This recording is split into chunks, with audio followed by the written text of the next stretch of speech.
What if I told you that everything you've ever seen, touched, tasted, or thought you understood was only a ripple on the surface of something infinitely deeper? Beneath the known layers of your reality, beneath the air you breathe, the thoughts you think, and the space you believe is empty, there exists something ancient, something vast. Something that holds it all together, yet escapes detection by the five senses you've been taught to rely on. It is not earth, water, fire, or air. It is not solid, liquid, or gas. It is the invisible light, the hidden fabric, the primordial breath behind the breath. It is the ether.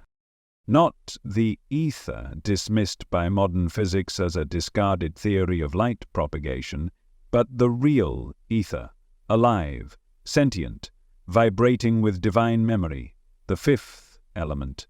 The sacred substance whispered about by the ancients, invoked in temples, recorded in tablets, and encoded into the architecture of the stars. You can't see it, but you live inside it. You can't touch it, yet it's the medium that delivers every sensation you've ever had. Every sound you've heard traveled through it. Every thought you've had occurred within it. Every prayer you've spoken was carried on its current. And right now, without your awareness, it's listening. Modern science has long searched for the unified field, the single framework that binds gravity, electromagnetism, and the strong and weak nuclear forces. But mystics have always known the true field isn't just mathematical or physical, it's spiritual, it's the ether. And everything, your body, your memories, your karma, your dreams, they all float within it, like islands in an infinite ocean. You may have sensed it before, in the stillness of early dawn, in that moment before sleep when the world fades and something deeper hums beneath your consciousness, in those moments of inexplicable knowing where time seems to slow and the air feels charged with presence. That's not your imagination, that's contact, that's the veil lifting, if only for a breath. Ancient traditions across the world, though separated by geography and language, spoke of this substance with reverence. The Hindus called it Akasha, the first element from which all others arise. The Greeks called it Aether, the divine breath of the gods. The Egyptians built pyramids aligned with its geometry. The Tibetan lamas described it as a luminous fluid permeating all realms. In alchemical texts, it was the quintessence, the fifth essence that healed, transformed, and elevated the soul. And yet, modern civilization forgot. Or perhaps we were made to forget. With the rise of industrial thinking, mechanistic science, and sensory reductionism, humanity began to discard the unseen. If it could not be measured, weighed, or sold, it was declared obsolete, and so the ether was buried. Not just from textbooks, but from consciousness. But here's the truth. The ether never disappeared. The ether never disappeared, only your awareness of it did. Think about it. You live in a world obsessed with surfaces, screens, labels, appearances, pixels. But beneath every surface is depth. Beneath every appearance is essence. What carries that essence? What medium links your thoughts to the cosmos? What remembers what you've forgotten? The ether does. It's the original internet, an infinite field of connection that exists beyond time and space. When you have a sudden insight that feels like it came from somewhere else, it did. When you dream of someone just before they call, the ether carried that signal. When you feel the presence of a loved one who has passed, it is not mere memory. It is their etheric imprint, reaching through the unseen layers of reality to meet you. This field records everything, not in digital code, but in vibration. Every intention you've had, every lie you've told, every act of love you've given, it leaves an echo. And these echoes are not passive, they radiate, they call back to you, they shape what you attract and what repels you.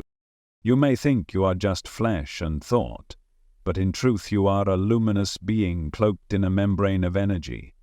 And that energy doesn't just radiate from you. It interacts with the ether every second, like a pebble dropped in a vast, sacred pool.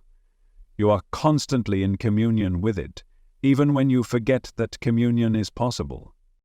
So let me ask you this.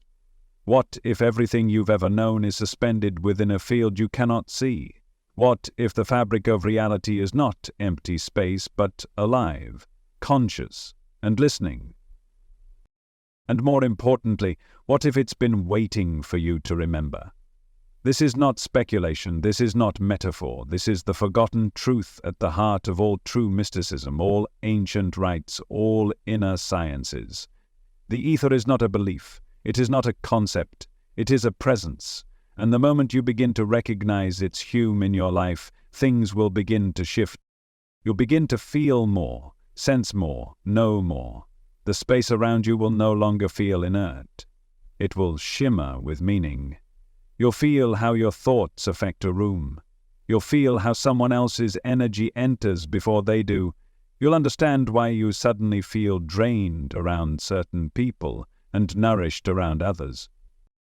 You'll begin to see how your aura, the energetic signature you carry, is like an ink in the etheric ocean, coloring every space you enter. And you'll learn that purification isn't just a spiritual ideal, it's a necessity. Because the cleaner your field, the clearer your perception.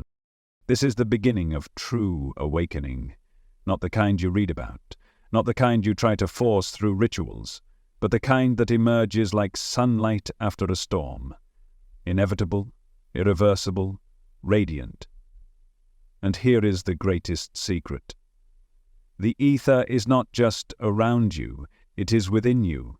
It is in your breath, in your blood, in your thoughts, in the silent gap between your heartbeats. You are not separate from it. You are not an observer of it. You are it, localized. The ancient Hermetic texts said, "As above, so below, as within, so without." They were not being poetic. They were describing physics, spiritual physics. The ether you seek in the stars is the same substance that moves in your spine, in your dreams, in your very will. And when you remember this, truly remember, something activates. Your intuition sharpens, your body heals, your purpose becomes undeniable. You stop looking for light outside yourself because you realize you were the invisible light all along. So the question is not whether the ether exists. The real question is, are you ready to see it? Are you ready to feel what has always surrounded you? Because the ether is not waiting, it's calling. You've relied on your eyes your entire life. You've trusted them to tell you what is real, what is solid, what is present. You look at a tree and you believe you're seeing the tree. You look at another person and you think you're seeing them as they truly are. But what if your eyes have been lying to you?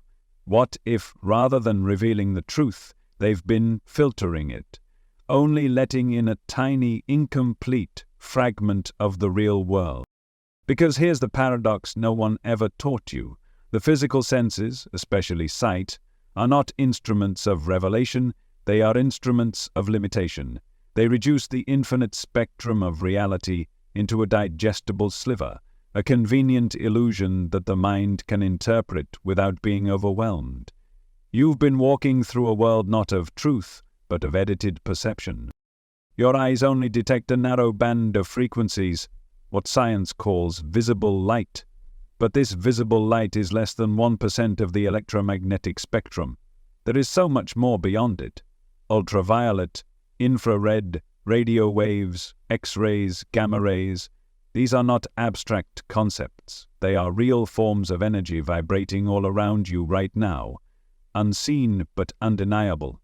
The room you sit in is not empty, it is full of waves, particles, frequencies, beings. And your eyes? They miss almost all of it. But this isn't a flaw. It's by design. From the moment you were born, you were taught to trust your senses, to believe in what you could see, hear, touch, taste, and smell. Anything outside of that was deemed imaginary, fictional, or worse, delusional. And so, generation after generation, humanity was trained to perceive a version of reality that could be controlled, measured, predicted, commercialized. But the real world, the true world, It exists just outside the edge of your vision, humming like a soft vibration, waiting for you to remember how to feel it. This is the tragedy and the miracle of perception. You are not seeing the world as it is, you are seeing the world as you have been conditioned to see it. The ether, the fifth element, the invisible light, the vibrational ocean that permeates all, is not absent. It is simply filtered out by a nervous system designed to keep you safe within consensus reality, safe within the story, safe within the illusion. And this illusion is thick. You walk through your day believing you're seeing a complete picture, but what you see is only what your brain allows. Your consciousness processes reality through filters, cultural filters, emotional filters, psychological filters. You don't see things as they are, you see them as you are. And if who you are has been shaped by limitation, by fear, by programming, then the world you see will reflect those same distortions. This is why two people can look at the same scene and have entirely different experiences. One sees opportunity, the other sees threat. One sees beauty, the other sees chaos. One sees a spirit in the forest, the other sees only trees. The difference is not in the world, it's in the vision. And vision is not just about the eyes. It is about the awareness behind them. The ether, in its quiet omnipresence, holds the deeper layers of reality that your physical sight cannot comprehend. It carries the emotional residue of moments long past. It stores the unspoken intentions behind every word. It vibrates with the memory of every soul who has walked through this plane. And yet, most walk through it blind. But there are moments, subtle, fragile moments, when the veil thins, when the conditioning falters, when the senses soften just enough to let something else in.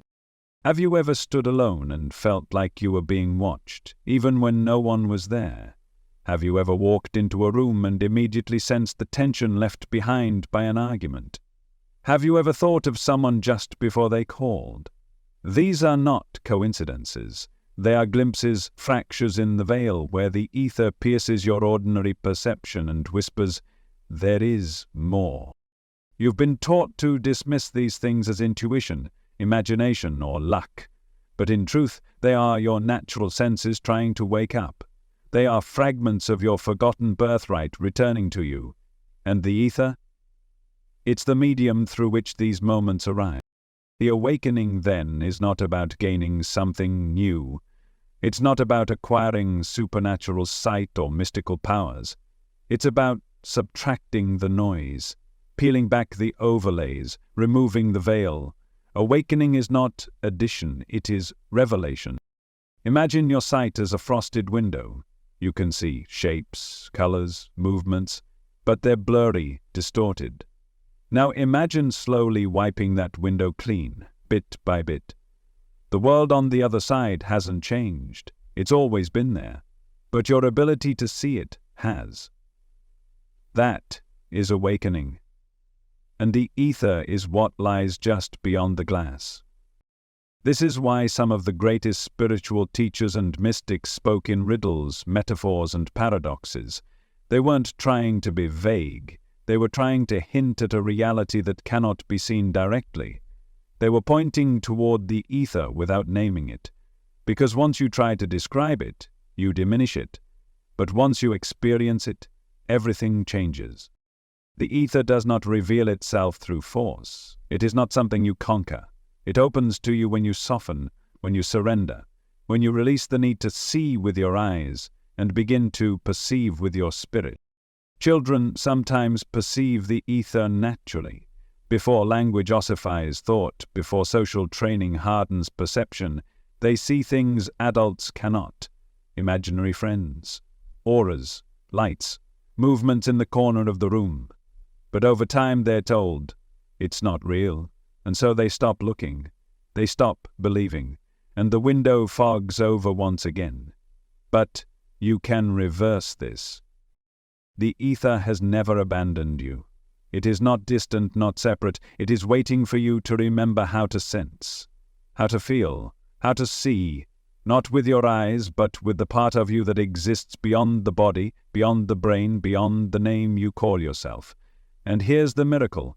Once you begin to see through the ether, you stop seeing with fear, because within it is truth. Within it is connection. Within it is the evidence that you are not alone, never have been and never will be. The walls that seemed solid begin to shimmer. The air that once felt still begins to pulse. The silence between your thoughts begins to speak, and it tells you one thing again and again. Reality is far more magical than you were led to believe. So stop trying to see with the eyes of the world. Start learning to see with the eyes of the soul. Because the ether does not hide itself. It simply waits for you to look differently. If you could peel back the skin of reality, not just your own, but the very membrane of existence itself, you'd find a world beneath the world. Not a separate world, but a finer, more fluid dimension, layered within what you call the physical. You might imagine it as light upon light, an invisible architecture so interwoven with your daily experience that you no longer notice it at all. And yet, it's this very fabric that animates you, sustains you, and holds your consciousness in form. This is the etheric tapestry, the invisible currents that stream through your body, through the earth, and through the space between stars. The ether is not a singular substance, but a multifaceted system of energies, layered in precision, vibrating at different frequencies, each playing its role in the spiritual ecology of your life. Ancient initiates called these layers the four ethers, not as metaphor but as literal energetic realities, subtler than air, finer than light. The first is the chemical ether. This is the densest of the four, the closest to the physical world, and the bridge through which your body interacts with matter. It governs assimilation, elimination, and the transfer of physical substances within the body. Every time your cells absorb nutrients or remove waste, the chemical ether is at work. But it does more than facilitate biological function. It's the foundation of form itself. Like an energetic scaffold, it holds your physical organs in place, imprinting structure upon matter so that your cells know where to go and what to become. When you consume food, the digestion you experience is not just chemical, it's energetic. The etheric imprint of that apple or that cup of tea merges with your own chemical ether. If the substance is natural, vibrant, living, it harmonizes with you. If it's artificial, lifeless, or vibrationally jarring, it creates conflict, a subtle distortion. Over time, these distortions accumulate, and so health is not just about nutrients, it's about vibration. The body's ability to remain in balance is determined not solely by the organs, but by the clarity and flow of the chemical ether behind them. Then comes the vital ether. This layer is the animating force behind all biological life. It governs growth, regeneration, reproduction, and healing. In childhood, the vital ether is especially active, which is why wounds heal faster, energy is abundant, and growth is rapid. As you age, this ether becomes less active, not because it diminishes, but because the connection weakens. The vital ether is like a luminous river, constantly pouring vitality into your being. But if the channels are blocked by stress, fear, or spiritual neglect, the life force cannot reach its destination. This is why some people seem to glow even in silence. Why certain individuals radiate health or charisma without explanation. It's not just genetics. It's the presence of flowing, vital ether. And just as it can be cultivated through meditation, breath, and alignment, it can also be drained through toxic relationships, overthinking, and chronic disconnection from the natural world. The third is the luminous ether, often called the light ether. This is the ether of perception. Through it, your senses operate, not just physically, but spiritually. When you see a color, hear music, or feel the warmth of sunlight on your skin, it is the luminous ether transmitting those vibrations from the outer world into your inner field. But it does far more than act as a courier for sensation. This ether is also the medium through which inspiration, insight, and beauty move. Have you ever felt that certain kinds of light, sunset, moonlight, candlelight, do more than illuminate? They awaken something. They stir the soul. This is the light ether at work. opening a portal between the physical and the spiritual, when artists enter a state of flow, when musicians channel melodies that seem to come from nowhere, when poets write as if dictated by another realm, they are immersed in this ether. It is also through the luminous ether that subtle vision begins, not full-blown clairvoyance, but the soft opening of perception, seeing a glow around someone, catching movement out of the corner of your eye, sensing a presence when no one is visibly there. The light ether carries these impressions. It is the canvas on which your spiritual senses begin to draw. And finally, the reflective ether, the highest and most subtle of the four. This ether is not concerned with matter, energy, or sensation, but with memory, identity, and spiritual causality. It is through the reflective ether that your life experiences are recorded, not in words, but in vibration. Every choice you make, every emotion you feel, every intention you hold, it leaves an imprint not in your brain, but in this etheric layer. Think of it as a mirror that remembers. When you suddenly recall something long forgotten, when a past life flashes into your dreams, or when you enter a sacred space and feel as if you've been there before, it is the reflective ether resonating. It holds the template of your soul's journey. And just as ripples in water can reveal the movement of a fish long gone, this ether reveals the echoes of who you have been and hint at who you are becoming. Together, these four ethers form a unified system, each flowing into the next, each supporting and refining the one below. They are not separate planes, but interwoven threads, like different notes in a symphony, and you are the instrument through which they play. But here's where it gets profound. These ethers do not merely surround you, they respond to you. Your thoughts, emotions, and beliefs affect their flow. When your heart is open, the vital ether flows more freely. When your mind is clear, the luminous ether brightens. When your life is aligned with truth, the reflective ether becomes like still water, showing you what you need to see. And when you are lost in fear, doubt, or denial, these ethers constrict, twist, and darken, not as punishment, but as a feedback system, a spiritual compass. The more you align with your soul, the more fluid and radiant your etheric field becomes. This is why spiritual growth is not a philosophical exercise, it's an energetic transformation. True awakening isn't just about ideas, it's about frequencies. It's about learning to live in harmony with the invisible anatomy that has always been holding you. You are not a machine. You are not a collection of cells responding to biochemical impulses. You are a multi-dimensional being interfacing with fields of light, memory, vitality, and divine structure. When you begin to recognize the four ethers not as abstract concepts but as living rivers flowing through you, everything changes. You begin to see illness differently. You begin to understand why some places feel sacred and others feel heavy. You begin to realize that your aura is not just a glow. It is a record, a blueprint, a conversation with the unseen. And in this realization, the veil thins. You remember that you are not separate from the universe.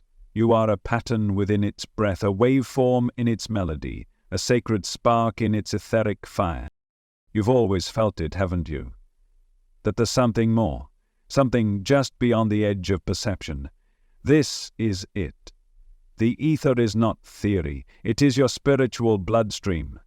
And the more you align with its currents, the more fully you become what you truly are, a being of light, dancing within light, remembering the light you came from. Every time you feel something, whether it's joy, grief, desire, or fear, it doesn't just vanish into the void once the moment passes. It leaves a trace, a resonance, a ripple that moves through the invisible layers of reality, vibrating beyond your body, beyond your conscious mind into the living fabric that surrounds all things. This ripple doesn't disappear.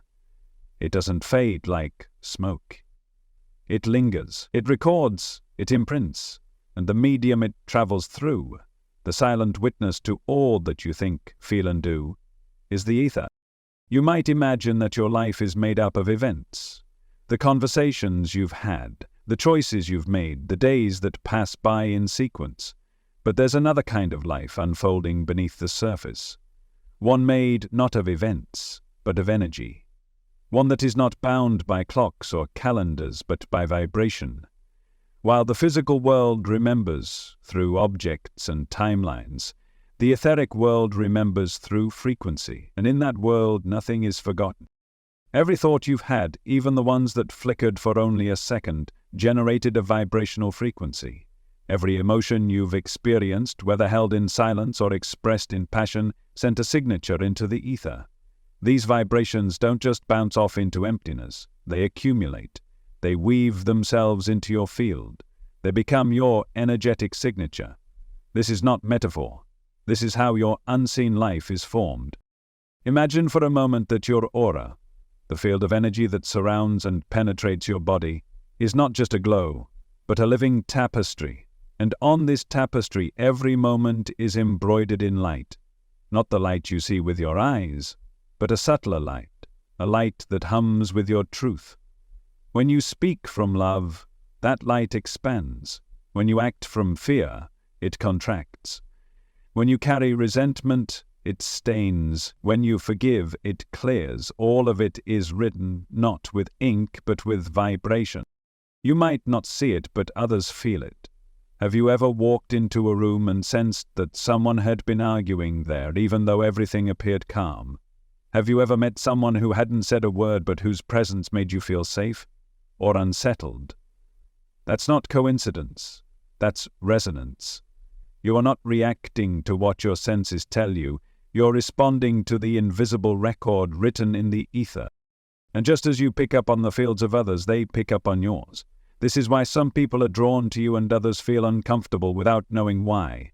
This is why you can sense when someone is telling the truth or hiding something. The ether carries more than words ever could. It reveals the state of your inner world. Think about this. Every action you take leaves a mark, not just in memory or in consequence, but in frequency. An act of kindness radiates long after it's been performed. A lie spoken in secrecy echoes even when it's been forgotten. This is not cosmic punishment or reward, it's simply the nature of vibration. Energy moves, and once it's released, it seeks alignment. It attracts similar vibrations. It shapes the field around you. Over time, these imprints form patterns, and these patterns influence the quality of your life in ways you don't consciously realize. The ether responds not to what you say you want, but to what your field radiates. If your invisible record is full of scarcity, doubt, guilt, and unworthiness, then that's the signal you're sending. And the universe, faithful to the language of energy, reflects it back, not as punishment, but as feedback. So many people ask, why do I keep attracting the same type of person, the same situations, the same pain? The answer isn't hidden in fate or coincidence, it's written in vibration. The field around you doesn't respond to your words. It responds to your frequency, and your frequency is the sum total of your thoughts, emotions, actions, and intentions. But here's the beauty. It's not permanent.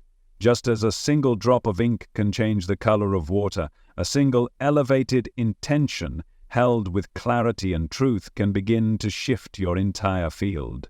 This is why inner work matters, why meditation matters, why forgiveness matters, not just for your peace of mind, but for the vibrational record you're carrying with you into every room, every relationship, every moment of your life. What does your field say about you right now? Not your resume, not your story, not your image, but your unseen record. Does it carry the weight of things unspoken, things unhealed, things unloved? Or does it radiate clarity, grace, compassion, and presence? You may think no one knows. You may believe you've hidden your fears well, buried your past deep, painted your face with strength. But the ether knows. And whether consciously or not, everyone you meet senses it. This is not a reason for shame. This is your opportunity. Because once you recognize that you are constantly imprinting the ether, you reclaim your power to choose what you imprint. You become the author of your unseen story. Instead of reacting from old wounds, you can respond from new wisdom. Instead of repeating patterns, you can rewrite your vibration.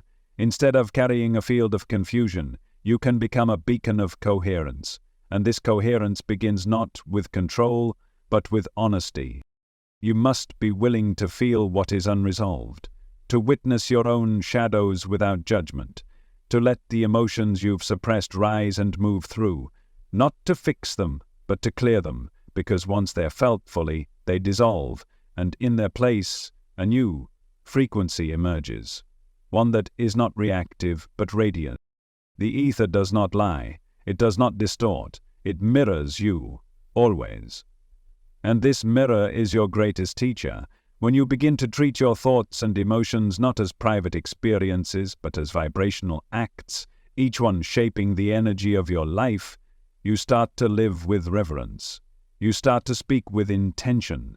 You start to walk as if your footsteps leave trails of light, because they do. Your legacy is not only the things you've done or the people you've loved. Your legacy is the frequency you've left behind, in every room, in every heart, in the ether itself. So ask yourself, not just once, but again and again, what is the quality of the field I'm leaving in my wake? What do I radiate when I'm not trying to impress, when I'm not being watched, when I'm alone with my thoughts? And what would happen if I chose, right now, to radiate something higher? Not for applause, not for reward, but because your field is your truth. And when your truth aligns with your soul, the ether sings. And in that song, the world remembers who you really are. You are not merely flesh and bone. That's the illusion you've been taught to believe. A skin-wrapped body animated by chemicals and firing neurons, moving through space until one day it decays and returns to dust. But that's not who you are. It never was.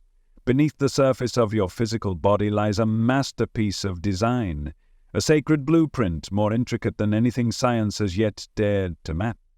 And within that blueprint flows the ether, the invisible currents that carry not just life, but meaning, memory, and soul. Your body is not just a vehicle, it is a temple. And like every true temple, its structure is not accidental.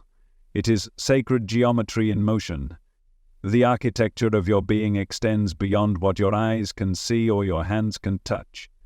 You are a field within a field, a light within a light layered in frequencies and forms that respond to far more than food and air. You respond to intention, to emotion, to vibration.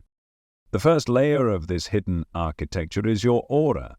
It is not symbolic or metaphoric, it is literal. A dynamic field of energy that surrounds your body, extending from a few inches to several feet, depending on your emotional, physical, and spiritual state. It pulses, shifts, and glows with your thoughts, your moods, your unresolved wounds. When you're in harmony, it expands, becomes luminous, magnetic. When you're in fear, illness, or depletion, it contracts, weakens, even fragments. Clairvoyants have seen this field for centuries. They describe it as a luminous egg, a radiant cocoon, or a halo of light shimmering with color and pattern. In ancient cultures, this aura was so universally recognized that it became immortalized in sacred art. The halos around saints, the glowing fields around deities, the light radiating from enlightened beings. These were not poetic embellishments, they were visual depictions of etheric truth. Your aura is not just a glow, it is an interface, a communication zone between your physical body and the etheric world. It receives information from the ethers and translates it into your system. It also transmits your internal state into the surrounding environment. Every emotion you feel, every thought you think, leaves a trace in your aura, and just as importantly, it either allows or resists etheric energy based on its condition. If your aura is torn or weak, certain energies cannot reach you. Healing energy may pass you by. Synchronicities may be missed. Opportunities may be delayed. It's not because the universe is withholding from you. It's because your field is not tuned to receive. Like a radio dial turned to the wrong frequency, you simply can't hear the song that's playing. Within this luminous field reside your chakras, 7 major centers of energy, each one a gateway between the visible and the invisible, the physical and the spiritual. These aren't spinning disks of fantasy, they are vortices of organized energy, intimately connected to your glands, your nerves, and your emotional patterns. Each chakra resonates with a different etheric frequency, acting like a transformer station between the higher fields and your physical experience. At the base of your spine is the root chakra, linked to survival, grounding, and your sense of safety. It draws in the densest etheric energies, particularly from the chemical and vital ethers, translating them into biological stability. When this chakra is blocked, your body may suffer from immune issues, fatigue, or chronic anxiety. When it's open, you feel rooted, resilient, and safe in your skin.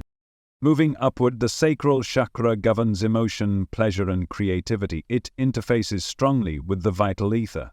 When imbalanced, it can manifest as hormonal issues, emotional instability, or sexual confusion.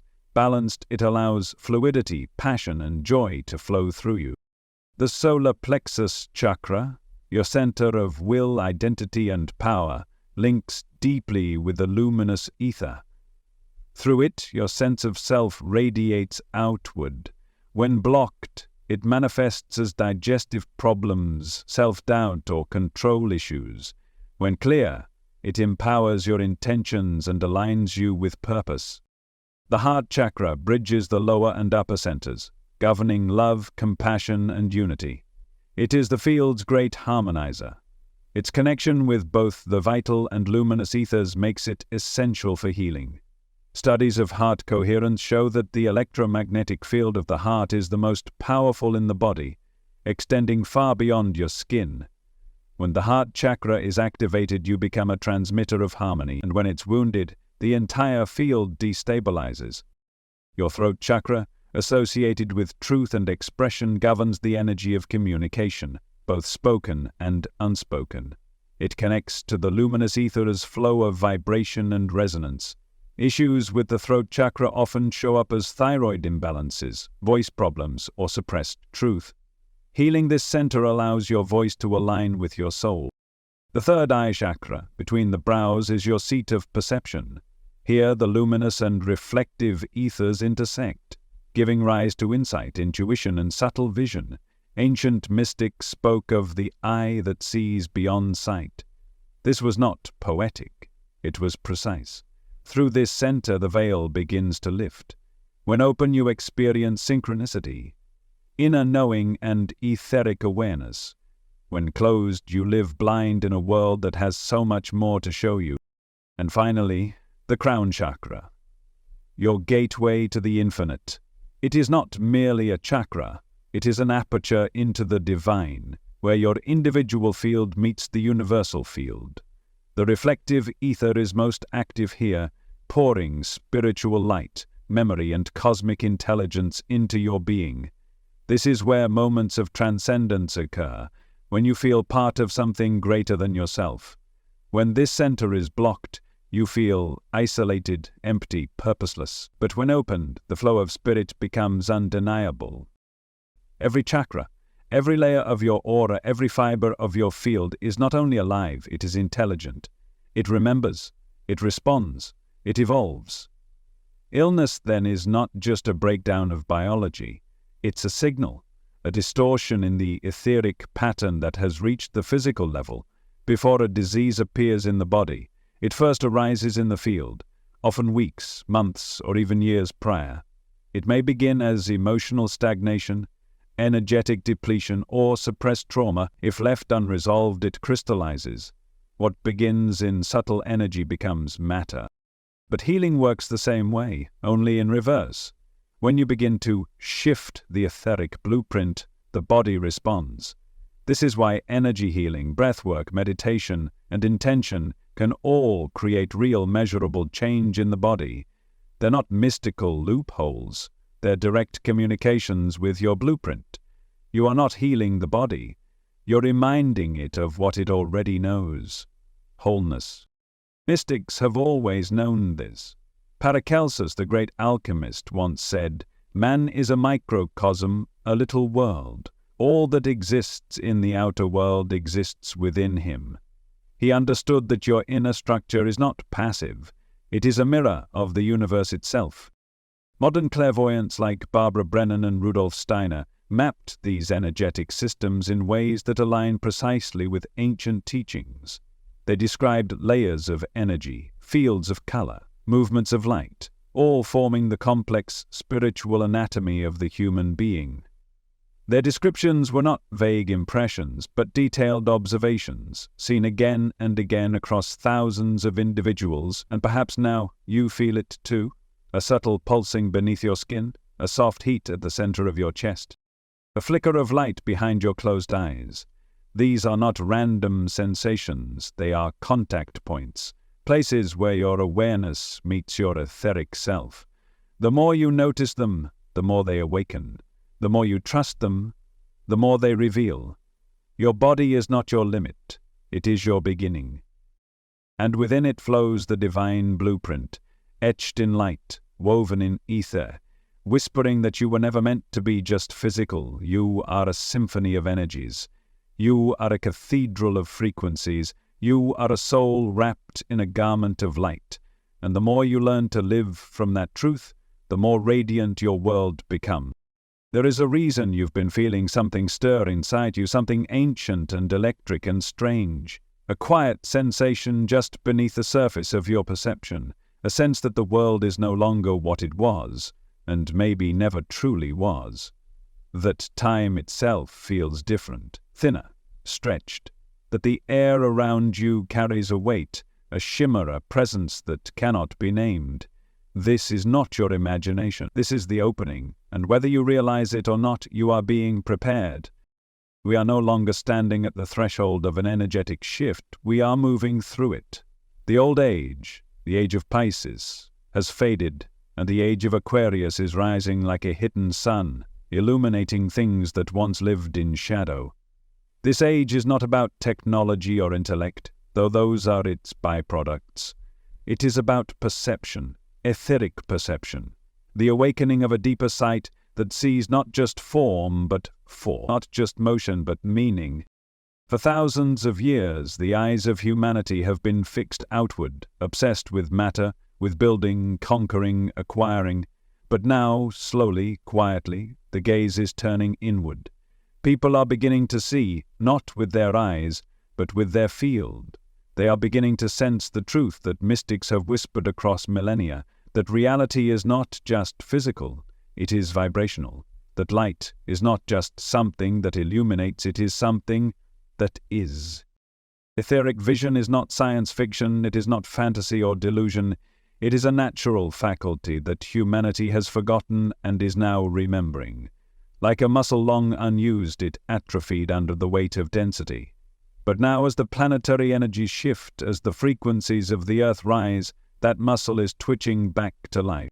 At first it begins subtly. You start noticing patterns in nature that never caught your eye before. The way the trees seem to breathe, the way light ripples across a still pond, not randomly but with purpose. You begin to sense the emotions of others not through their words or expressions, but through a subtle tension in the space around them. You feel it when someone walks into the room. The air shifts, the temperature changes, your skin reacts. You don't know how you know, only that you do. This is the first flicker of etheric sight. As it deepens, the world begins to reveal itself in layers. Colors become more vivid, but not just colors.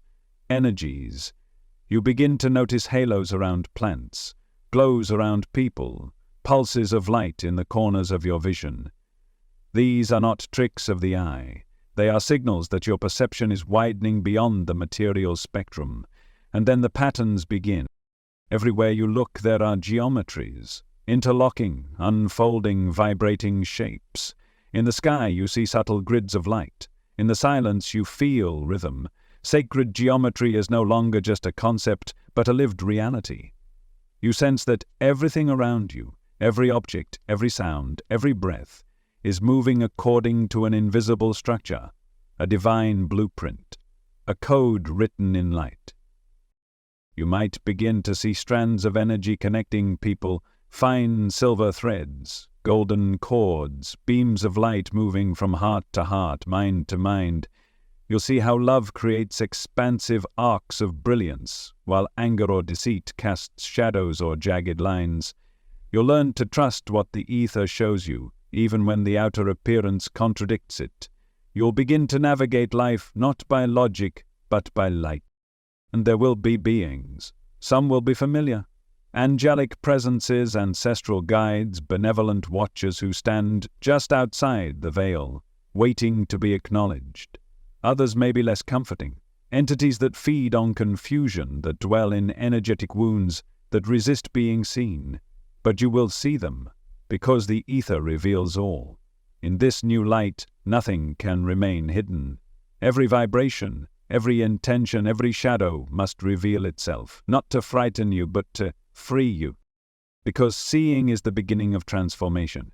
As etheric vision awakens, you begin to live in a state of radical honesty. You can no longer lie to yourself. Your field tells the truth. You feel the dissonance when your actions betray your soul. You feel the contraction when you speak from ego rather than essence. And the ether, ever responsive, reflects it back to you, instantly, lovingly, without judgment. This is not a punishment. It is an invitation to purify, to align, to become transparent, not just to others but to yourself. In the age of Aquarius, the frequency of transparency becomes essential. As more souls awaken to etheric sight, as more people begin to sense energy instead of just words, the old games will no longer work. Manipulation will fail. Hidden agendas will be felt before they're spoken. The truth will radiate and the lie will shrink. Relationships, careers, governments, everything built on distortion will be exposed. And you will be among those who can see it. But the most profound revelation of etheric vision is not what you see around you. It's what you see within you. When you look in the mirror and no longer see just a face, but a flame. When you sit in meditation and feel the currents of your own energy moving in spirals and waves, illuminating your organs, your spine, your aura. When you speak from your heart and feel a ripple go out into the field, touching others like a prayer cast into a sacred ocean, that is when you begin to live as you were always meant to. Not as a passive observer of reality, but as a co-creator within it. Etheric sight does not just change what you perceive, it changes who you are. Because the more you see, the more you realize that you are not separate from what you're seeing. You are not the witness of the field. You are part of the field itself. One frequency among many. One note in the song of the cosmos. This is why the ancient initiates guarded this knowledge so closely. Not because it was dangerous, but because it was sacred. Because once you see, you can never unsee. Once you open the door, you must walk through it. And walking through means shedding the lies you once called truth.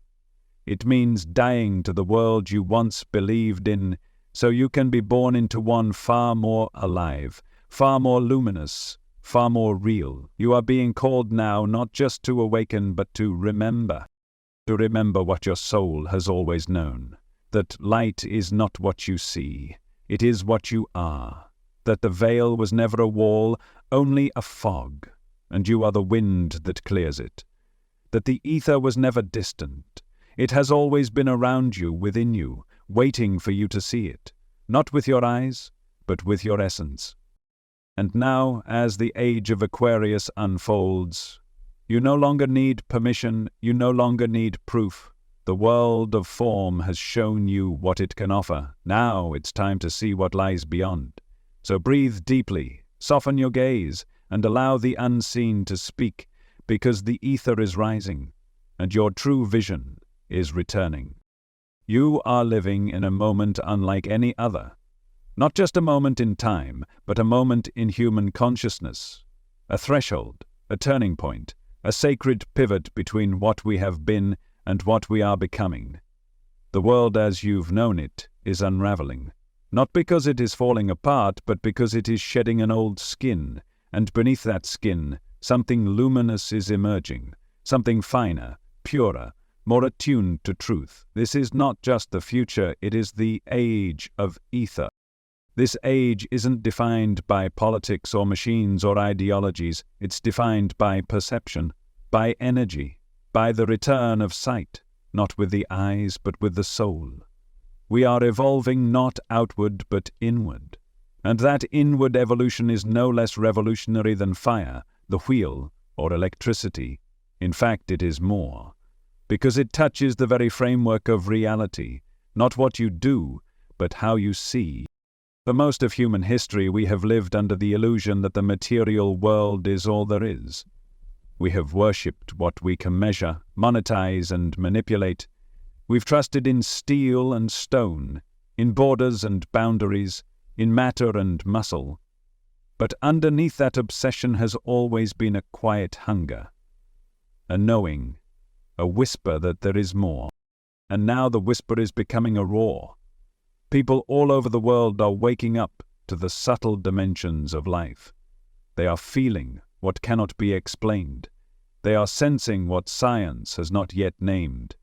They are seeing through the veil of surface appearances into a deeper, vibrational truth, and with that seeing, everything changes. This is the etheric awakening, the return of perception beyond the five senses, the return of spiritual anatomy, energetic responsibility, and vibrational wisdom. It is the re-entry of the soul into the center of the human experience. And with it, the very foundation of society must change. In medicine, the shift will be seismic. For centuries, healing has focused on the physical body as a machine, fixing broken parts, suppressing symptoms, waging war on disease. But in the age of ether, we will no longer see the body as a battlefield. We will see it as a symphony. Illness will not be treated as an enemy, but as a message, a vibrational misalignment, a reflection of the etheric field in distress. Doctors of the new era will be energy readers as much as diagnosticians. They will sense the disruptions in your auric pattern, see the stagnation in your chakras, and work not just with pills and surgeries, but with frequencies, color, light, sound, and consciousness. The future of healing is not external, it is etheric. And the ones who will heal the deepest are those who can see where the root truly lies, in the field, not just the flesh. Psychology too will be transformed. No longer will it be about managing behavior or decoding the mind like a puzzle. It will become an exploration of energy. Therapists will not only listen to your words but feel the weight of your field, trace the imprint of past traumas left like shadows in your aura. They will help you move energy as much as emotion, because trauma does not live only in the brain. It lives in the ether, and to release it, you must move in that space. This will make healing more intimate, more precise, and far more profound. It will no longer take decades to understand a wound. In the light of etheric perception, the wound will be seen immediately, as color, as distortion, as frequency, and thus it can be addressed at its origin. But perhaps the greatest transformation will be moral. In a world where energy is visible, deception becomes impossible.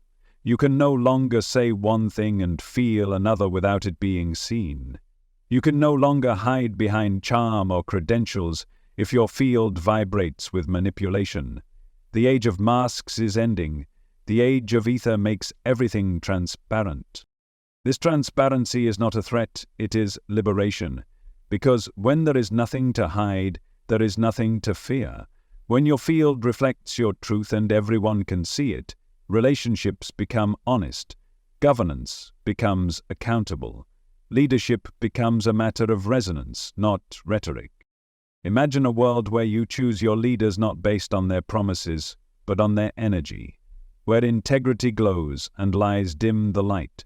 Imagine relationships built not on performance but on vibration, friendships, partnerships, families, all chosen not through projection or fantasy, but through the real-time feedback of the field. This is not science fiction, it is spiritual fact.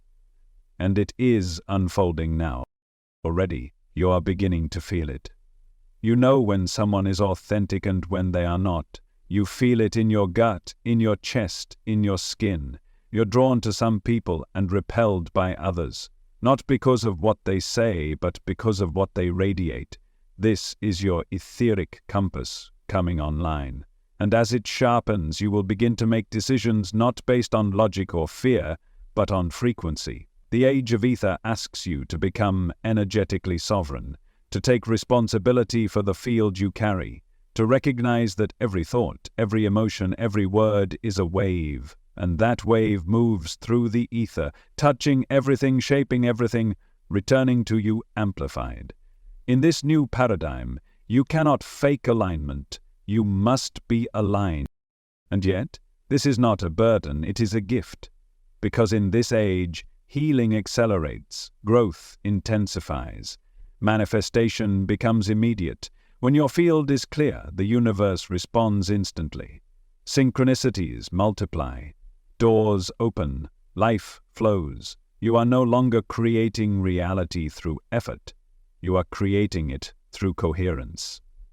This is the true evolution, not from ape to man, but from unconscious to luminous, from isolated to interconnected, from fragmented to field-aware. And it's not just personal. This evolution is collective. The human species is changing.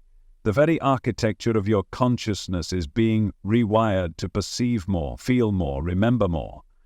Children are being born already tuned to higher frequencies, empathic, telepathic, sensitive to the energies their parents cannot yet see. They are not defective. They are advanced. They are here to lead us into the field. You too are part of this awakening. If these words resonate, it's because you've felt the ether calling. You've sensed the pulse beneath the world. You've known, deep down, that the old ways no longer work, that something deeper, something truer is rising within you. Let it rise. Trust the vision that is opening. Trust the sensitivity that once felt like a burden. Trust the knowing that has no source, but speaks louder than any voice. That is your field speaking. That is your soul remembering. In the age of ether, the veil is no longer needed. You are being invited to live naked in your truth, radiant in your essence, transparent in your vibration. This is the revolution, quiet, subtle, inevitable, not of politics, not of machines, but of perception, of energy, of light, and it begins with you.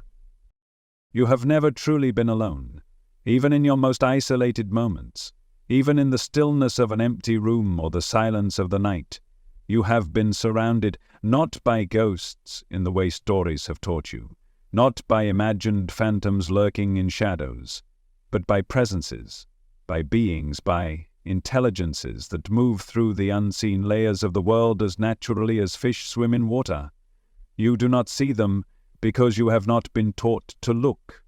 You do not sense them because your senses have been dulled by a world obsessed with the physical, but they are here nonetheless, always have been. These etheric entities live not in some distant mystical realm, but in the very space around you, in the currents of the ether, in the folds of energy that exist just beyond your visual spectrum. They walk beside you, observe you, sometimes interact with you. Some arrive like warmth, like peace, like a whisper of love that settles across your shoulders in moments of despair. Others come differently, more subtly, more hungrily. They do not arrive to comfort, they arrive to feed. In the etheric world, nothing is truly hidden. Every vibration finds its match, every frequency seeks resonance, and so, in that world, just as in this one, there are beings of many kinds, some high and radiant, others distorted and dense. Some are drawn to your light, others to your shadow. Some empower you, some consume you. The nourishing entities are of the higher currents. Their presence feels like clarity, like breath, like the sudden dissolving of confusion. They may not speak in words, but you know when they are near. Your thoughts lift, your heart opens, you feel seen, not watched.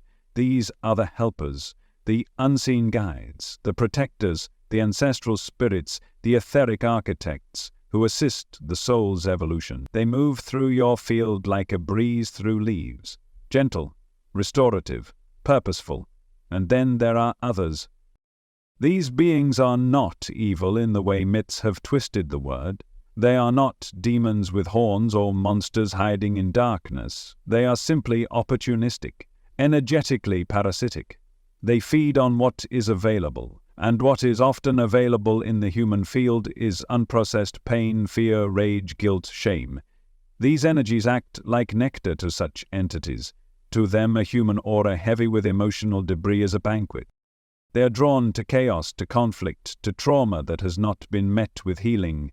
They embed themselves in weak points of the field, around the solar plexus where power struggles rage, near the throat where truth has been suppressed, behind the heart where betrayal still lingers.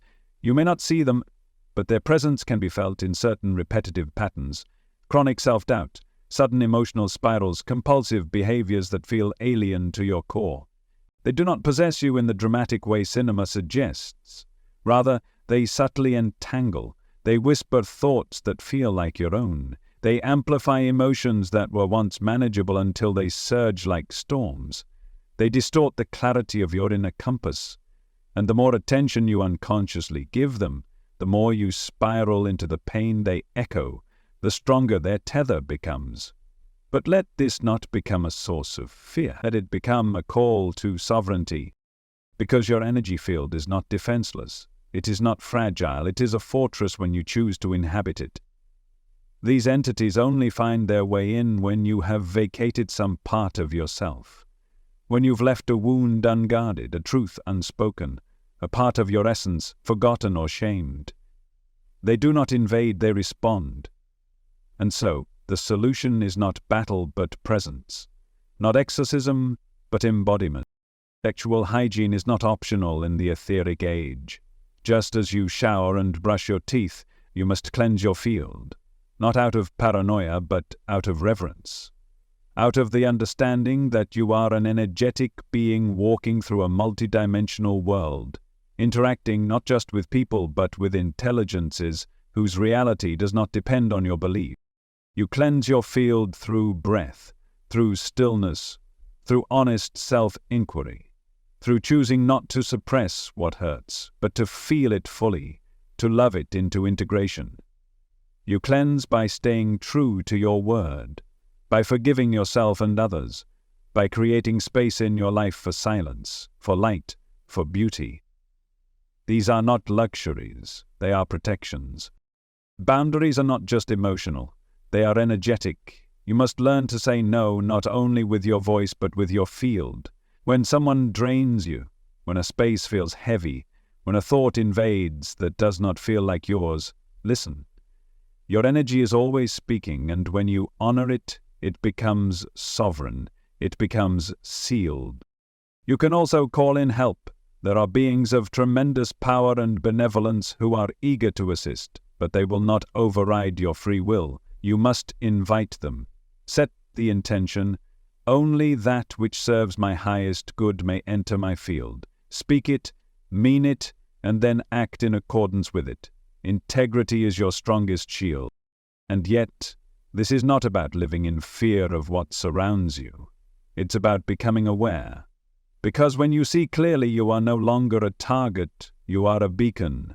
When your field is coherent, no low vibrational entity can stay for long. Your light repels what does not match it, and your presence becomes medicine, not just for yourself, but for others. You've likely already encountered such entities in your life, perhaps in dreams where figures felt too heavy, too invasive, perhaps in waking moments when you felt watched, drained, altered in ways you couldn't explain, perhaps during illness or heartbreak, when your field was fractured and something else slipped in. These are not failures, they are initiations. And the lesson in each is simple but profound. Return to yourself. Cleanse the wound. Take back the part of you that was given away in fear. Stand in your body, fully, firmly, as one who remembers their power. Because the truth is this. No entity can override your sovereignty when you are rooted in it. You are not just a vessel for energy. You are a creator of it. You shape your field with every breath, every belief, every act of presence. And when you tend to your field with reverence, it becomes luminous, magnetic, unbreachable. This is not fantasy. It is spiritual physics, and the time has come for you to see the unseen, not to fear it, but to meet it. To know that you share this world with intelligences both high and low, to navigate not blindly but wisely, to walk not in reaction but in mastery. Because yes, there are entities among us, but more importantly there is you among them, a radiant soul, sovereign and whole, remembering that your field is sacred ground, and you are its guardian. Always have been, always will be. What if the true record of your life wasn't kept in journals or memories, but in the silent language of vibration? What if every choice, every intention, every flicker of emotion you've ever released into the world still existed, not as fading echoes, but as active frequencies, rippling through the invisible fabric of reality, shaping what returns to you in ways you might not immediately recognize? This is not just the poetic idea of karma. It is its deeper truth. And that truth is etched not in some far-off ledger kept by divine accountants, but in the living field that surrounds you, the ether. You've heard the word karma before. It's become casual in conversation, a cause here, an effect there, a phrase tossed around to explain the mysterious, the ironic, or the deserved. But karma is not a punishment. It is not justice in the moral sense. It is resonance. It is rhythm. It is the natural return of your own frequency, reflecting back to you not as judgment, but as alignment, as feedback. And the medium through which karma operates is the ether, more specifically the reflective ether. The most subtle and luminous of the four ethers, this layer does not govern the processes of digestion or growth or even sensation. It governs memory. Not memory in the limited sense of remembering a name or a face, but memory in the universal sense. Impression, echo, imprint.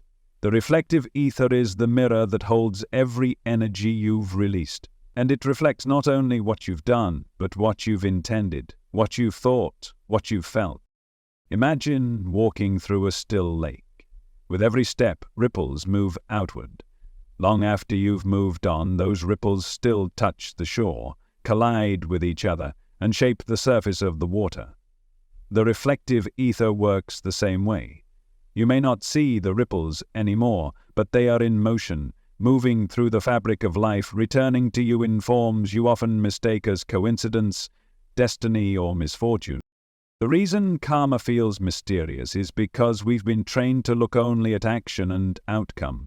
We've forgotten the space between, the invisible field, where intention lives, where vibration breathes, where consequences begin before they ever take shape. This is the realm of the ether. Here, nothing is forgotten, not because there's someone watching you, but because the field remembers everything.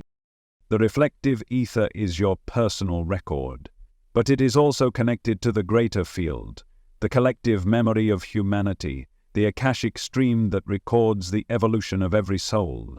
Your thoughts don't just affect you, they interact with the field, and because energy is never static, every frequency you emit seeks its resonance.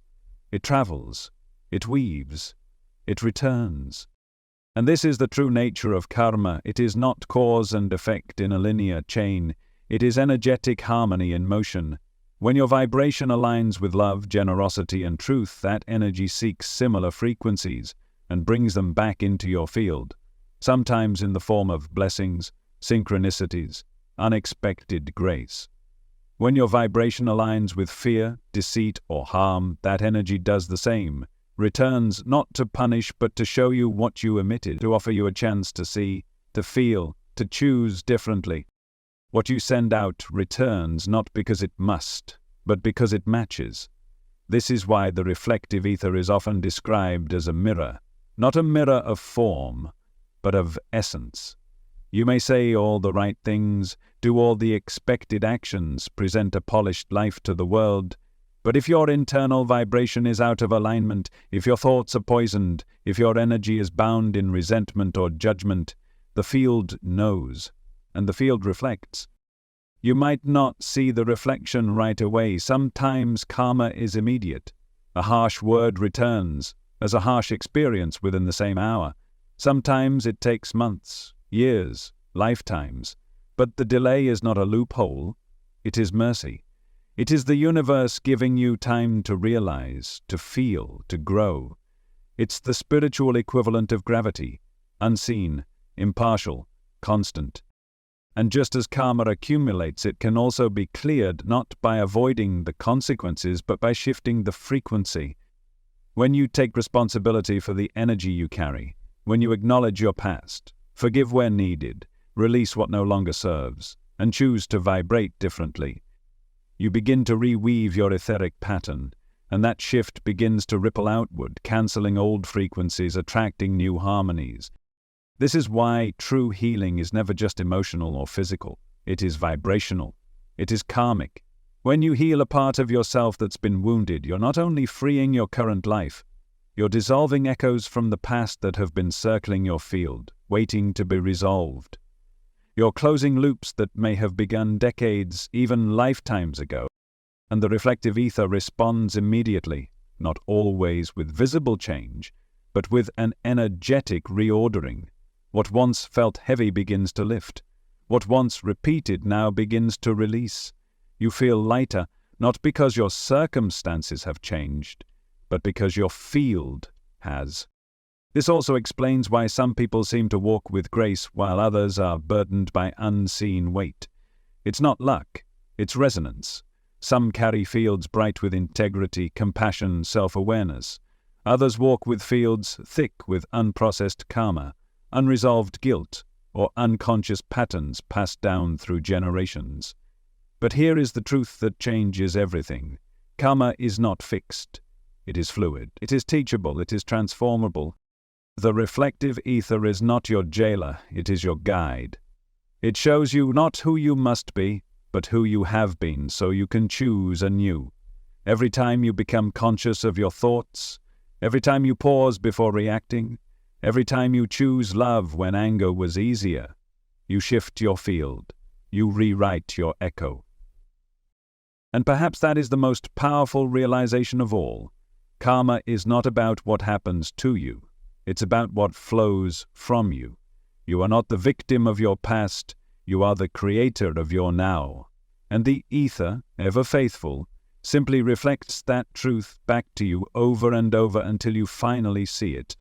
So ask yourself, what frequencies have I been sending? What thoughts have I allowed to loop unchecked? What feelings do I feed in silence? And most importantly, what am I ready to release? Because in the eyes of the ether there is no hiding, only frequency, only resonance, only return. But within that return is the promise of redemption. Because if the field remembers what you've sent, it also responds to what you now choose to send. And in every breath, every choice, every act of presence, you have the power to shape your reflection. Let that reflection be one of healing. Let it be one of clarity. Let it be the echo of a soul who finally remembered that light was always your truest vibration, and the field has always been listening. There have always been those who walk the earth but are not entirely of it. Men and women who appear ordinary on the surface but carry within them ancient flames, secret wisdoms, and a responsibility not bound by time or recognition. You may never know their names, they do not speak loudly, they do not seek followers, but they are here, always have been, working in silence, hidden behind the veils of society, tending to the spiritual unfolding of humanity like quiet gardeners of the soul. The world knows them by many names, but one name, carried through the centuries like a whisper in the halls of esoteric history, is the Rosicrucians. The Rosicrucian order is not a church, a cult, or a club. It is a spiritual current, a living lineage, a transmission of sacred science and divine responsibility that stretches back beyond recorded history, surfacing in moments when the human spirit hungered for more than dogma, when it longed to remember. The order came into public awareness in the early 1000s, 600s, 3 mysterious manifestos published in Europe, texts that hinted at a hidden brotherhood devoted not to power, but to the healing of the soul and the elevation of consciousness. But it was not until the 20th century that the world was introduced to one of the clearest messengers of this tradition, Max Heindel. Heindel was not born into mysticism. He was an engineer by trade, a man of reason and logic. But like many who are called, his life began to spiral into the unseen. Drawn to spiritual questions, to the mysteries of life and death, of suffering and purpose, he eventually came into contact with the elder brothers of the Rosicrucian order, highly evolved beings who do not belong to any one religion or culture, but who operate as conscious intermediaries between humanity and the spiritual world. These elder brothers did not appear in robes or thunder with proclamations.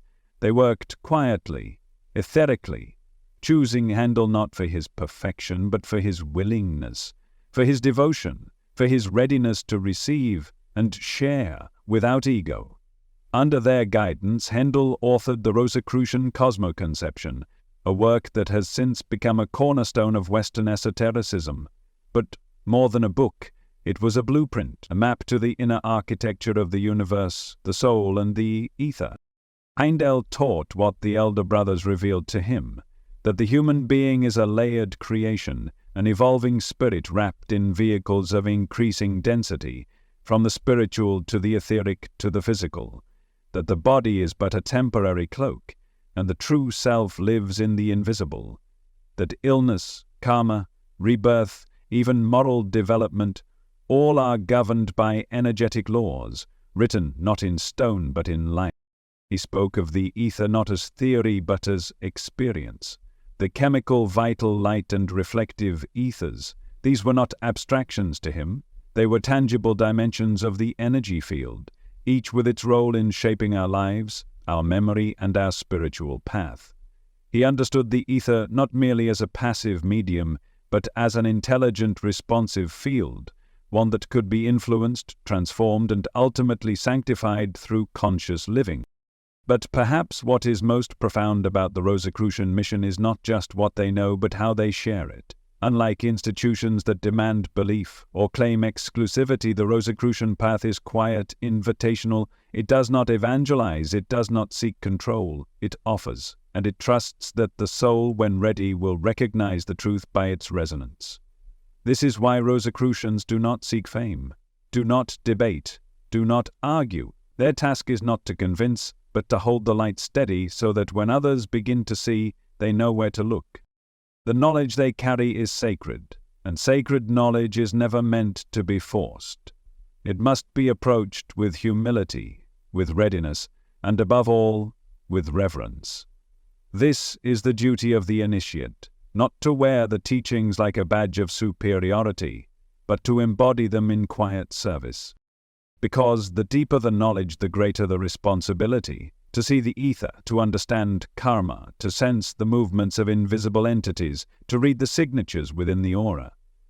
These are not just powers, they are invitations to love more deeply, to judge less quickly, to act with wisdom instead of reaction. The more you know, the more you must serve. This is stewardship. The elder brothers, as Handel described them, are not here to save humanity. They are here to guide those who choose to save themselves and, through that choice, become vessels for the greater good. They work behind the veil because the ego is not ready for their presence.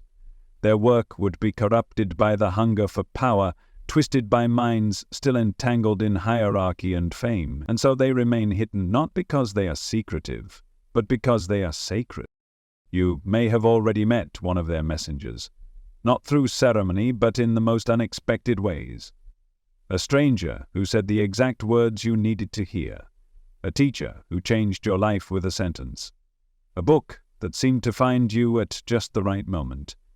They do not wear symbols, they wear presence, and their vibration speaks louder than any doctrine. You are not meant to idolize them. You are meant to remember that you too are capable of joining their quiet ranks, not through ritual, but through responsibility, by living with integrity, by cleansing your field, by learning to see not just with your eyes, but with your heart. The Rosicrucians have always understood that knowledge is alive, that once it is given, it begins to shape the one who receives it. That is why it must be earned, not demanded. And that is why, even now, they continue to work, not to build temples of stone, but to awaken temples of light within those who are ready. You may feel this call already, a sense that you are meant for more than consuming information, a sense that your spiritual path is not just about what you believe, but how you live, that wisdom is not measured by how much you know, but by how much light you leave behind in every space you enter. This is the path of the hidden brotherhood, not a path of superiority, but of stewardship. To walk this path means to become a keeper of vibration, a guardian of energy, a channel of clarity in a world clouded by confusion. It means knowing that every thought you carry shapes the field, that every truth you live becomes a teaching, that your life is the temple and your choices the offering. And if you are willing, if you're ready, the ether will meet you. The hidden currents will begin to open, the veil will begin to thin, and you will not be alone. For though they may remain unseen, the elder brothers walk beside those who walk in light, not ahead, not above, but beside, silently, lovingly, forever in service to the awakening of the soul. You cannot fill a chalice that is already overflowing with noise. You cannot tune in to the subtle if your inner field is tangled with chaos.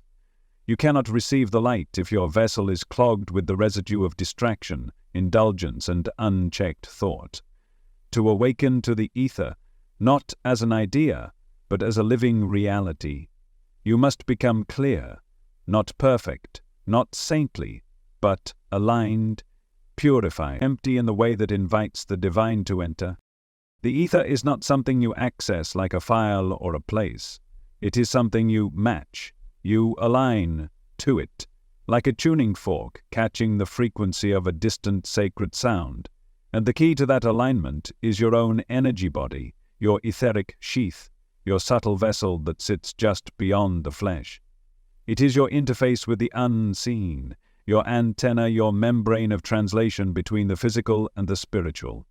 And like any vessel, it must be cared for, cleaned, tended to with reverence. This is not about dogma, it's about resonance. The clearer your field, the sharper your perception. The purer your energy, the stronger your protection. Etheric clarity is not a luxury in this age, it is essential. Because now, more than ever, energies are moving fast. The veil is thin, the distortions in the field are increasing, and your ability to stay steady, to stay sovereign, to stay attuned, will depend entirely on the state of your own internal vessel. So how do you prepare the vessel? First, you must learn to sit with yourself, not to think about yourself, not to analyze your memories or plan your future. Just be with yourself, present, still, aware. This is the essence of meditation, and it is the most direct gateway to etheric purification. When you sit in silence, not scrolling, not consuming, not performing, you begin to feel what's really inside you, the noise that hides behind your busyness, the tension held in your jaw, your gut, your shoulders, the thoughts that loop without rest, casting shadows across your field. Meditation is not about achieving peace. It's about creating space in which your true frequency can emerge. At first, it may feel uncomfortable, boring, agitating. This is the detox phase. It is the energetic equivalent of withdrawal, the moment when all the suppressed noise begins to rise, seeking release. But if you remain still, if you breathe and witness and soften, something beautiful begins to happen. The static settles, the chatter fades, the light returns. Meditation cleanses the mental body, clears the reflective ether, and recenters your aura. It sharpens your inner vision and strengthens your auric boundary, and, over time, it allows your field to harmonize with higher frequencies, enabling communication, intuition, and etheric insight that would otherwise be blocked. But purification is not just stillness. Sometimes it is action, deliberate, sacred, embodied. This is where fasting enters. Fasting is not just a health practice. It is a spiritual discipline as old as humanity itself. It is a statement, not of deprivation, but of surrender, of choosing emptiness so that you may be filled with something higher. When you fast, whether from food, media, speaking, or stimulation, you send a message to your field: I am ready to listen. I am ready to feel. I am ready to let go of what is not essential. Physically, fasting gives your body a break from digestion, allowing energy to be redirected toward repair and regeneration. But energetically, it goes deeper. It thins the veil between the material and the spiritual. It lightens the density of the body, making the etheric more accessible. It clears the static from the vital and chemical ethers, creating space for new patterns to emerge. Fasting is not punishment, it is refinement, and it must be approached with care, with love, with intention. Even a simple fast, refraining from certain foods or practices for a set time, can have a profound effect on your clarity, your dreams, your sense of connection, not because of what you deny, but because of what you create space to receive. Breathwork is another sacred tool, one that bridges the physical and the etheric more directly than almost any other practice. The breath is not just air, it is spirit. It is energy in motion. It is the movement of life force through your being, and when you breathe consciously, deeply, rhythmically, you begin to move stagnation out of your field. Your breath can stir memories, it can release grief stored in your chest, fear locked in your belly, rage trapped in your throat. It can open pathways of vision, awaken sensations in your spine, activate centers of light in your body. The breath is not just biological, it is mystical, and it is always available. Regular breathwork, whether through ancient pranayama, modern techniques, or intuitive rhythm, flushes the aura, strengthens the boundary of your field, and harmonizes the light ether. It allows your system to release what it no longer needs, and to draw in the vitality it has long craved. It is cleansing, it is activating, it is liberating, and yet none of these practices will have lasting effect if your thoughts remain chaotic, because ultimately your thoughts are the architects of your field. They carve grooves in the ether. They create ripples, eddies, distortions. Every thought you think emits a frequency, a tone, a vibration, and that vibration either harmonizes or dissonates with your true essence. Thought discipline is not about suppression. It is not about pretending to be positive or policing your every inner dialogue. It is about awareness, about catching the loops that do not serve, about questioning the voice of fear, about choosing again and again to return to truth, to peace, to clarity. It's about noticing when you slip into judgment, envy, self-pity, and not shaming yourself, but realigning, recentering, noticing the way your field contracts with certain thoughts and expands with others. Over time, this awareness becomes second nature. You become the guardian of your mental landscape, the gatekeeper of your inner temple. And as your thoughts align, so does your energy. Your aura becomes more coherent, your chakras spin more freely, your dreams become clearer, your intuition sharper. You begin to feel the difference between your own energy and that of others.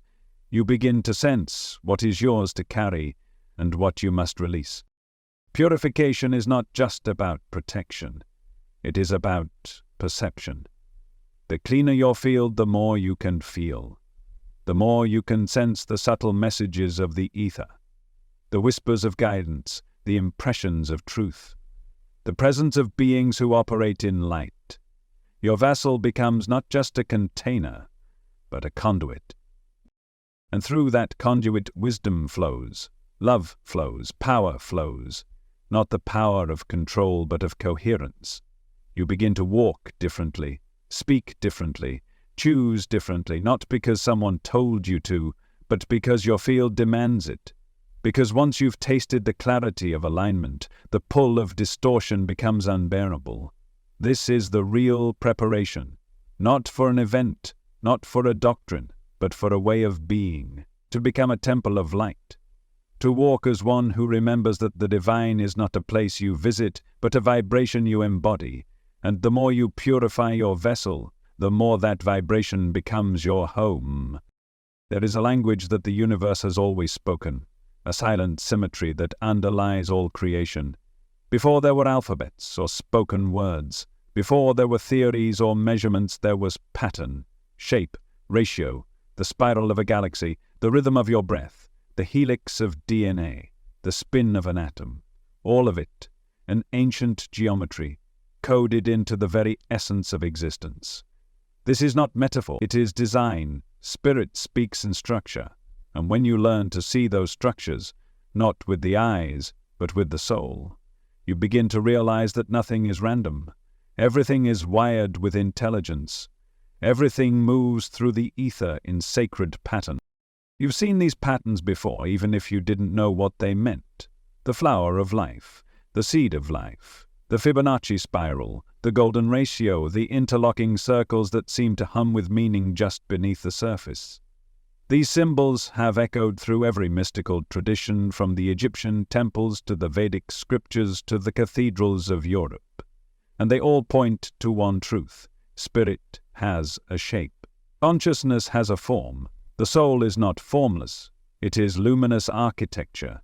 The ether is the canvas on which this geometry plays. It is the invisible medium through which form arises, not just physically, but energetically. Within the etheric body, your subtle energy structure, these sacred patterns dictate the movement of force, the flow of vitality, the balance of perception. Your aura is not a vague cloud. It is layered, organized, and pulsing with coded intelligence. It responds to symmetry. It harmonizes with coherence. The geometry of spirit is not abstract. It lives inside you. It lives within your blood, in the crystalline structures of your cells, in the lattice of magnetism that surrounds your spine. Your very body is a temple built on ratios and resonance. Your skeletal system mirrors the platonic solids. Your heart emits a toroidal field, an energetic donut-shaped wave that expands and contracts in perfect electromagnetic balance. This field is not metaphorical, it is measurable. It can extend up to several feet around you, sometimes more, depending on your emotional state and your level of inner alignment. That torus field is the gateway between your personal consciousness and the greater ether. It is the breathing of your spirit. Inward and outward, receiving energy, projecting energy, translating the unseen into the seen. And its shape is not accidental. The torus is the most stable and self-sustaining energetic structure in existence. From atoms to galaxies, it repeats endlessly. Because life sustains itself through flow, not force, through circulation, not stagnation. Quantum physics is beginning to touch the edges of what mystics have long known, that what appears to be matter is actually vibrating pattern, that behind every particle is a wave, that behind every wave is intention. You are not solid, you are a standing wave of energy, held together by magnetic resonance, shaped by consciousness, sustained through geometry. Even your blood carries this wisdom. The iron within it holds crystalline properties, and in each of your cells, specifically in the water molecules that surround them, there exists a kind of structured memory.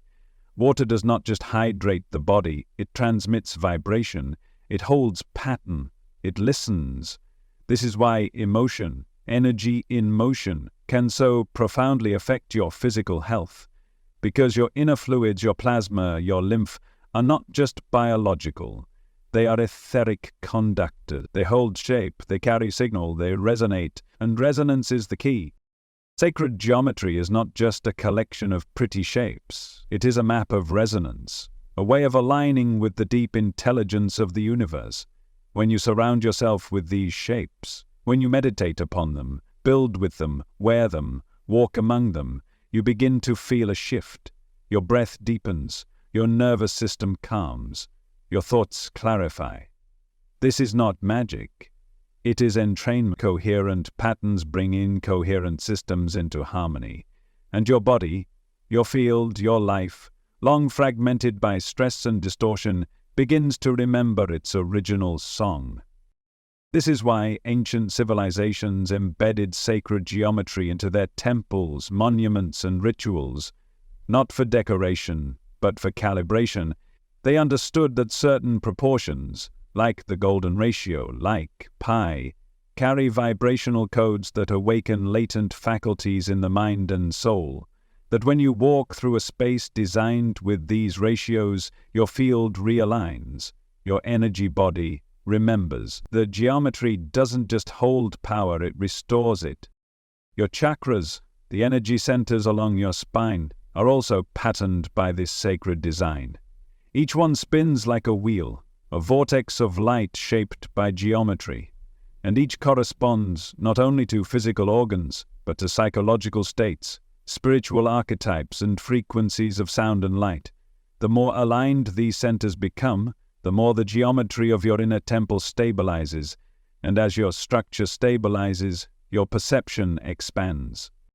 Because perception is a function of coherence, the more symmetrical your inner field, the more you can see, not just visually but spiritually.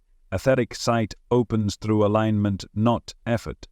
When your system is tangled, when your thoughts are chaotic, your body burdened, your emotions unprocessed, you cannot access the finer layers of reality. But when your geometry is clear, when your breath flows freely, when your spine is lengthened, when your aura is whole, you begin to perceive what was always there, the energetic grid behind form. You see how people carry fields. You feel the resonance between spaces and souls. You sense patterns that repeat not randomly, but as teachings, as echoes of choices, of karmas, of soul contracts written in life. You begin to realize that even your relationships are geometries. Every bond is a structure, every dynamic has a shape. Some are triangles of conflict, some are spirals of growth. Some are sacred unions balanced, golden, reciprocal. And your role is not to control them, but to feel them, to understand what each pattern is teaching you, to choose what you want to build and what must be dismantled. Because you are always building. With every word, every thought, every belief, you shape the architecture of your own reality. And the ether responds instantly. It reflects your patterns back to you, not as punishment, but as clarity. As design. You are not separate from this design. You are not walking through a universe of randomness. You are the geometry. You are the spiral, the seed, the wave. And the more you align with that truth, the more life aligns with you. So begin to see differently. Notice the symmetry in a leaf, the spirals in your fingerprint, the hexagon in a snowflake. These are not accidents. They are signatures, reminders that you are part of a vast, intelligent tapestry woven through the ether with precision and grace. And remember this, when you attune yourself to the geometry of spirit, you do more than perceive the sacred, you become it. Your body, your breath, your field, transformed into an instrument of resonance, a temple of pattern, a vessel of living light. Imagine a world where every emotion you feel, every thought you entertain, every intention you hold, no matter how fleeting, radiates from you like light through glass. Imagine walking into a room and instantly sensing the emotional residue of the people around you. Imagine that your aura is no longer silent, no longer private, but speaks in color, vibration, and form, not only to the spiritually attuned, but to all. In the coming etheric age, this will not be fantasy. It will be reality, because the walls that once protected the unseen are dissolving. We are entering the threshold of transparency. Transparency is not just a metaphor for honesty. It is a metaphysical shift, a literal transformation in the architecture of perception. As humanity's etheric faculties awaken, the ability to hide, energetically, emotionally, spiritually, will vanish. There will be no masks left to wear, no illusions left to sustain. Everything will be felt. Everything will be seen. And this will change not only how we relate to one another, but who we are allowed to be. For most of history, humanity has operated within dual lives, the outer and the inner. The outer life is what you show, the carefully managed persona, the performance of civility, the social agreements you've learned to play. The inner life, however, is what remains behind your eyes, the fears you suppress, the desires you disguise, the beliefs you may not even realize you carry. These two worlds have existed in parallel, often in contradiction, and society has been built upon the maintenance of this division. But that division is collapsing. As the ether becomes perceptible, so too does the vibrational truth of every individual. Your aura, once invisible to all but the most sensitive, will become your signature, a walking, breathing field of data. Your integrity will no longer be measured by your words, but by your resonance. Your alignment will not be judged by your actions alone, but by the quality of your energetic presence. This will revolutionize everything. In relationships, transparency will eliminate manipulation, projection, and deceit. No longer will someone be able to charm their way into your trust while secretly resenting or exploiting you. Their energy will give them away. The aura does not lie. And as your etheric vision sharpens, you will know when someone's field is misaligned, when their intentions do not match their words. This knowing will not come as paranoia or fear. It will come as clarity, as a subtle inner alarm, as a shift in color, in tone, in temperature. Your body will register the truth before your mind can rationalize it. In governance and leadership, the consequences will be even more profound. The age of charisma and illusion will end. Political speeches, corporate promises, religious performances, none of it will hold weight without energetic integrity, because you will no longer be swayed by persuasion, you will be guided by resonance. Those who vibrate in truth will rise. Those who manipulate, even subtly, will be exposed not by scandal but by frequency. And in communities, in families, even in chance encounters, there will be no hiding. You will feel the wounds others carry. You will sense their longing, their joy, their shame. This will not be invasive, it will be humbling. It will invite a level of empathy that cannot be taught, only felt. Because when you live in a transparent field, judgment becomes impossible. You begin to see that everyone is healing from something, that everyone is carrying pain, that no one has been untouched by the curriculum of Earth.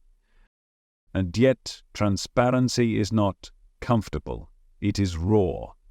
It strips away the layers you once relied on to feel safe. It demands vulnerability not as a virtue, but as a necessity. You cannot pretend in a world where energy speaks louder than speech. You cannot perform when every lie ripples visibly through the ether. You must become authentic or fragment. This is why inner transformation is not optional in the etheric age. It is essential for survival. You must cleanse what you used to hide, integrate what you used to suppress, bring into wholeness the fractured aspects of self that once found refuge in darkness, because in this new light they will be seen, not only by others but by you.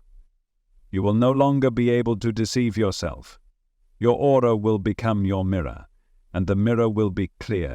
This is not a punishment, it is a gift, because only in truth can healing occur. Only in full visibility can love be unconditional, and only in the dismantling of illusion can the soul fully awaken. You are being called now to do the work that once could be postponed. The spiritual hygiene, the emotional excavation, the energetic alignment, all of it must become your daily devotion, not out of fear of being exposed, but out of reverence for what you are becoming. Because the more transparent you are, the more light you carry. Light is not just illumination, it is truth in motion, it is clarity encoded in vibration. And the more light you carry, the more others can find themselves in your presence. Your transparency becomes medicine, your authenticity becomes permission, your aligned field becomes a sanctuary where others can begin to remember what truth feels like, not as concept, but as living frequency. Transparency also changes the very structure of choice. When nothing can be hidden, you begin to choose differently. not out of obligation, but because distortion becomes unbearable. You stop choosing from fear, from ego, from the desire to control. You begin choosing from coherence, from resonance, from the subtle knowing that your vibration is casting ripples across the ether at every moment, and those ripples are shaping your reality in real time. In this world, morality evolves. It is no longer about rules or commandments, it is about energy, about consequence that is not delayed but immediate. You lie and your field contracts. You judge and your aura dims. You love and your field expands. You forgive and your energy becomes luminous. The feedback is instant. You no longer need guilt or shame. You have sensation. The ether speaks, and it speaks clearly. Children born into this world will not need to be taught what is right. They will feel it. They will recoil from distortion and gravitate toward coherence. They will sense the misalignment in systems and structures. They will be allergic to inauthenticity. They will force a planetary reckoning, not through rebellion, but through presence. And you are their bridge. You are the transitional soul, walking between worlds, one fading, one emerging. Your role is not just to survive the shift, it is to embody it, to show what transparency looks like, not as exposure but as liberation, to be willing to be seen, not as perfect but as real, because in truth, transparency is freedom.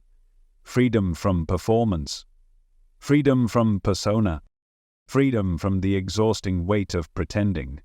And as the ether opens, as the veils dissolve, as your field becomes your signature, you will remember what it means to live unarmored, to speak from the core, to walk in truth even when it trembles. This is the threshold we now stand upon, a world where nothing is hidden and everything is revealed in light. You've searched the stars, you've read the ancient books, followed the signs, listened for answers in the winds of time. You've questioned the nature of reality, the meaning behind your existence, the purpose of your pain and your yearning. And perhaps, beneath all of it, beneath the seeking and the silence, the chaos and the calm, there's been a single quiet whisper trying to reach you. You are not broken. You are not lost. You are not separate. You are light, and you are returning to it. The ether is not just the space between stars or the mystery beyond atoms. It is not merely an invisible substance surrounding the world. It is you. It is the truth of what you are when everything else falls away. It is the field in which your spirit was born and to which your spirit will return, not in death, but in awakening. The ether is the breath of the divine moving through your form, the unseen current that carries your intuition, your creativity, your longing, your love. You do not need to go anywhere to find it. You only need to remember. This is the great secret that's been buried under layers of conditioning, of distraction, of amnesia. That you are divine, not symbolically, not poetically, but literally. Your body is woven of light, slowed into matter. Your thoughts are waves pulsing through ether. Your emotions are signals, magnetic codes rippling through an intelligent field. Every cell of your being carries memory, not just of this life, but of lifetimes, of star systems, of origins you've only barely begun to dream about. And now, at the turning of this age, that memory is stirring. You feel it when silence becomes louder than noise. You feel it when you look into another's eyes and sense a connection that cannot be explained. You feel it when you stand in nature and the wind brushes your skin just right, and something ancient in you weeps, not from sadness, but from recognition. Because for all of human history, you've been walking a path of forgetting. But the time of remembering has come. The ether is awakening in you. The veil is thinning not just around the planet, but within your mind, within your perception. The frequencies that were once invisible are becoming tangible. The truths that once felt distant now vibrate within your bones. And slowly, you begin to reclaim what has always been yours, your sovereignty, your clarity, your sacred inheritance as a being of light. But to reclaim it, you must first return, not to a place, not to a doctrine, but to stillness, The ether doesn't shout. It doesn't demand. It waits. And in your most silent moments, beneath the roar of your thoughts, beneath the tension of your body, beneath the armor of your identity, it speaks. It pulses. It calls you inward, into the sanctuary that was never touched by fear, never marked by time, into the still point at the center of your being where presence is pure, and the divine is not an idea but a frequency. In that stillness, you remember. You remember that awakening is not a destination, it is a peeling away, a dissolving of distortion, a homecoming to what was never gone. You were never disconnected, you were never alone. You were simply tuned to a lower octave, walking through the density of forgetting, learning by contrast, growing through shadow. But now, the tone is rising, the field is quickening, and your soul, patient for lifetimes, is ready to emerge. You don't need to understand everything, you don't need to be perfect or enlightened or worthy in some artificial sense. You only need to pause, to listen, to notice the subtle hum beneath the surface of your life, to feel how every moment carries a code, every encounter a mirror, every breath an invitation. The ether is not out there, it is in you, in the space between your thoughts, in the light around your heart, in the soft awareness that watches everything you do without judgment. You are not separate from the field. You are the field, localized in human form, a drop of the infinite, learning to remember itself again. And in that remembering, everything changes. You begin to walk with reverence, not because someone told you to, but because you feel the sacred in every step. You speak with more care because you realize your words are frequencies that shape reality. You love more boldly, more gently, because you see the divine shining through every pair of eyes, even those who have forgotten themselves completely. You no longer fear the future because you understand that you are not at the mercy of fate. You are a co-creator of it. Your energy, your intention, your attention. These are your tools, your rituals, your magic. You begin to feel what the mystics meant when they said the kingdom of heaven is within you, not in the clouds, not in temples, but in your own luminous awareness, in the purity of a moment when you are fully here, fully honest, fully alive. And from that place, your center, the world begins to respond differently. You attract what is aligned. You repel what is false. You become a beacon not by trying but by being. You move through the world like a tuning fork, activating others simply by your presence. You walk into rooms and shift the vibration, not because you impose, but because your field is clear, because your light is steady, because you have returned to yourself. This is what awaits humanity, not just survival, not just knowledge, but transformation. A new species is emerging, not defined by biology but by frequency, not separated by borders but united by resonance. A collective awakening, one soul at a time, remembering what we came here to be, creators, healers, builders of light. And it begins with you. Not later, not after you fix yourself, but now, as you are, right here in this moment, where the ether meets your breath and the silence begins to sing. So close your eyes, feel your chest rise and fall. Feel the subtle tingling beneath your skin, the vibration that has always been there, steady, patient, eternal. That is not your body, that is your being, and it remembers. Let it guide you back to the light, because the light is not elsewhere, it is not far away, it is not waiting for someone more holy, more wise, more deserving, it is waiting for you, to see it, to feel it, to become it, because you were never anything less. And now, at last, you are ready to return.